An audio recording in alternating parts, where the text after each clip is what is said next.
Okay. All right. So I want to talk about being bored in the 90s and the 2000s because it was totally different than being bored in 2025. And sure, we're all a little bit older and wiser and definitely not the same people we used to be. But the fact is that the world back then was almost a different planet entirely. Back then, at least, when you were bored, your mind would almost wander and you would sort of just do things just because. You'd find new interests. Maybe you picked up something new entirely that might be a hobby that's stuck even to this day. For me, at least, that was skateboarding. I would just go out and attempt and try and learn how to kickflip without any reference on how to do it in the first place. And I would just hope that maybe I'd see an older kid skate by just so I can ask him how it was done. Because the fact is, fast access to information simply didn't exist back then like it does today. And yeah, there's definitely a massive leap in convenience having the world of information in our pocket. With that comes some sort of not so good side effects. Always being online, always being able to be reached at any time, always simply being connected. Not to mention all the doom scrolling we do because it's simply the easiest dopamine hit we could ever want or need. In my world, at least, there's no real way to go back to how the world was because everything's different today. And not that you would really want to anyways, but for myself, what I've done as of recently over the last couple months to sort of bring my brain back down to earth and allow it to wander once again has been using a dumb phone. Now, when people think about digital minimalism and cutting social media and all that, the brain automatically goes to the extreme, thinking you need to cut it out completely of your life forever, when honestly, that's not particularly the case. And sure, you could always just, dumbify your iPhone like I did here. And honestly, like that doesn't have much to it apart from some words. But chances are you might have a higher sense of willpower than myself because honestly, the apps that I delete at any point in time end up back on my phone, whether it be Instagram, TikTok, Reddit, whatever it might be. It could be because I got a shitty sleep that day and I'm not making the right decisions. I could be decision fatigued from working all day. Either way, those apps seem to make its way back onto my smartphones at least. But if you have the willpower to just delete them and keep them off, all the power to you. Now, for other people, that's where dumb phones come in. And there are going to be different types that I'll mention. And I will say there is no perfect dumb phone to get started with. What I will say is my approach to digital minimalism is more so an intentional methodology, if that makes sense. Whereas I don't really cut social media and those sites out of my life completely. I just more so give myself permission to check it once in a while, even every day if I want to, on a computer or tablet, where it's less addictive for my own personal tendencies at least, and I don't find as mentally attached. For myself at least, a tablet or a computer, it just makes social media a little less accessible and not as doom scrolly. Now, I did recently do a video on my iPad mini 7 where I talk about how I use this and how it allows me to use a dumb phone, mainly because it gives me all the apps I might need to stay connected when I want to. But again, it doesn't particularly draw me in as much as a smartphone would. And I will say after swapping to something like a dumb phone, after about 2.5 weeks, that sort of flinch goes away, if you know what I mean. Just like when my brain gets bored and it would wander, I might, default to trying to reach for my iPhone and just browse social media for a couple minutes to get that entertainment fix, that dopamine hit, whatever it might be. That flinch sort of went away after about 2.5 weeks. Now, at least when my brain wanders, I might do something else. I might pick up a book and read for maybe 10 minutes. Also, to the people who recommended Red Rising, that book is sick.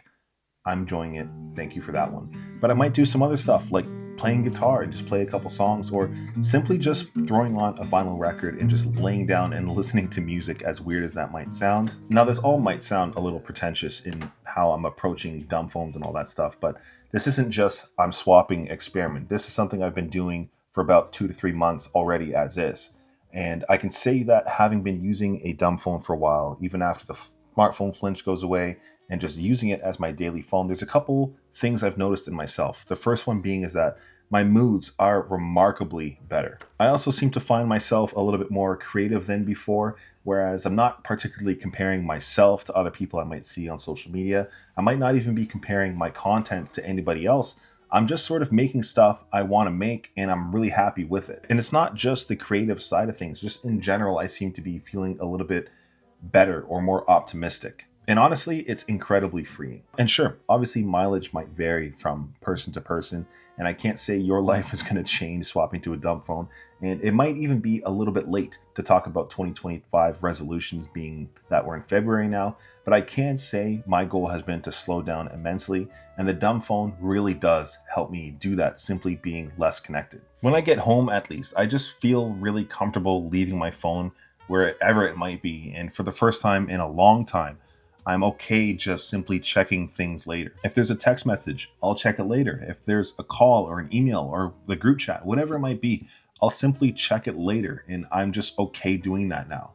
Maybe next time I'm at my PC, or maybe some days I'm feeling great enough that I'll just carry my iPad around with me for the little bit of connectedness that gives me, and I'll just check it then. And I'm happy to be feeling like that for the first time in a long time.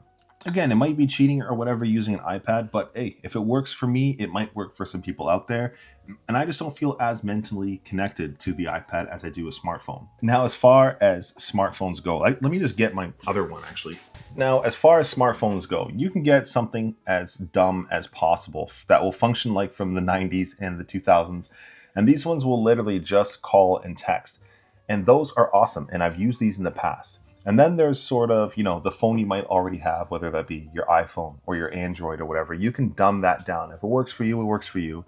And I find the happy medium to be phones like the one I'm using right now. I don't know if you can see this one, but this is an Android phone. And again, similar to my iPad, it might be a little bit cheating. But as a dad and as an accountant during the daytime, there are certain apps I need in my everyday. Now, I do carry those apps on my iPad, but some days I do need it on my phone. And this will give me access to daycare apps or security apps I need to access work programs and things like that, all while being shitty enough that I'm not going to use it and abuse it like I would a smartphone. And if you missed flip phones, of course, those exist as dumb phones. And this one here is an Android phone. Another commenter put on my iPad video to check out Japanese flip phones. I hate you because you don't want to know how much this one cost. I hate you, Japanese flip phones. But yeah, what I can say is that there really is going to be almost no perfect dumb phone for whoever you might be. You can try and search for what works for you. This one, again, I did import because it gives me certain apps. It gives me a certain form factor being as tiny as it is. And it simply works for me in my lifestyle. Not to mention, I'm an absolute music fiend. So let's add Apple Music to the mix. So yeah, even though a device like this can have access to Instagram, TikTok, or whatever else, it does such an awful job and makes those apps more inaccessible that it's not particularly a battle I have to enter in the first place. Opening up TikTok or Reels on here, the phone simply chugs almost to a halt, so it won't particularly work well for that, but for everything else, it does a really good job. Now, this isn't to say there aren't any daily sacrifices. For example, tapping to pay if you're used to something like that, it's not particularly going to exist on something like this. And even so much that, last week, my wife and I went to go see Sum 41's last show, and we almost weren't able to get in because the screen on this phone is so damn tiny, and that was the only way I could carry my tickets. Maybe I should have just used my iPhone for that day, but I was okay using this and it ended up working out for the better. I even recorded some footage of that show, and it's probably awful.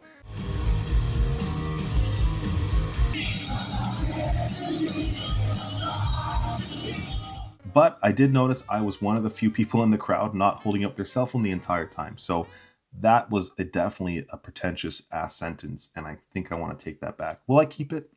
I'll keep it. I'm a pretentious asshole. Now, sacrificing all those smartphone things like a better camera, fat battery, amazing screens and stuff, I find myself leaning into other stuff, learning new skills once more with something like my camera. Again, my camera here, I'm lucky enough to sort of have something like this where I can lean into this for photo and video.